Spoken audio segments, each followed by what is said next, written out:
ভারত মায়ের দামাল ছেলে নেতাজি সুভাষ তুমি। দুই চোখে তব স্বপ্ন ছিল গড়িতে স্বদেশ জন্মভূমি। রক্ত দাও স্বাধীনতা দেব বলেছিলে তুমি মুখে। আজাদ বাহিনী করেছিল গঠন সাহস নিয়ে বুকে। ভারত মাতা ছিল পরাধীন ধরিয়া 200 বর্ষ। ইচ্ছা ছিল করিতে স্বাধীন তব স্বদেশ ভারতবর্ষ। স্বদেশ তব হইল স্বাধীন দেখলে না বীর তুমি।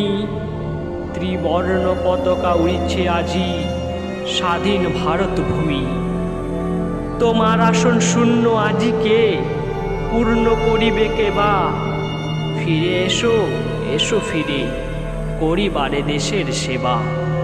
কত শত প্রাণ দিল বলিদান মুক্তির সোপান তোলে।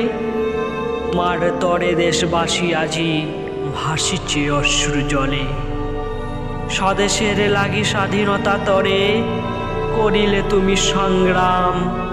হে বীর সাধক কর্মী মহান তোমারে জানাই প্রণাম।